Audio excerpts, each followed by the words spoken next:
ગુજરાતમાંથી લગભગ દરેક જગ્યાએથી અમને સાંભળવાની ક્ષમતા ધરાવતા બાળકોના મા બાપોના ફોન આવે છે. કાઉન્સિલિંગ છે કે હિયરિંગ એડ માટે છે કે એમના લગ્ન રિલેટેડ છે કે એમને વોકેશનલ ટ્રેનિંગ શેની આપવાની છે કે પછી એજ્યુકેશન માટે શું જોઈએ છે, એ બધા માટે અમે મદદ કરીએ છીએ. 2004માં જે ડેનમાર્કમાં એક કોન્ફરન્સ અટેન્ડ કરવામાં આવી હતી ત્યારે આ વસ્તુ પર ચર્ચા થઈ.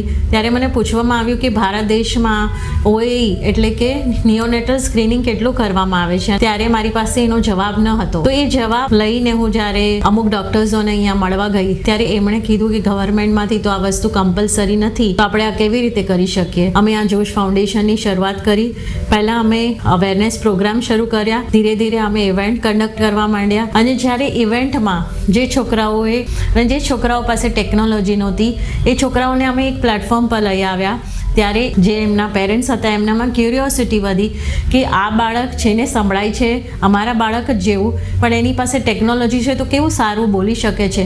અને આ જે બાળકો છે જેમની પાસે ટેકનોલોજી નથી તે હજુ પણ ઇશારાથી વાતચીત કરે છે. અને એ ક્યુરિયોસિટી વધતા પ્લસ લોકોમાં પ્રચાર થતા રોટરી ક્લબ, લાયન્સ ક્લબ, સેલિબ્રિટીને, ત્યારે અમને એક કોર્પોરેટથી એક સપોર્ટની મદદ કરવાની આ ક્ષેત્રમાં શરૂઆત થઈ. અને અમે દરેક બાળકોને સ્કૂલમાં જઈ અને એમની જરૂરિયાત પ્રમાણે સાંભળવાના મશીન અને કોક્લિયર ઇમ્પ્લાન્ટ આપવાના શરૂ કર્યા. અને આજે લગભગ અમે 2000થી વધારે અંડર પ્રિવિલેજ છોકરાઓને હેલ્પ કરી છે. અને આજે આ બધા જ છોકરાઓ સારી રીતે સાંભળી શકે છે, સમજી શકે છે અને બોલી શકે છે.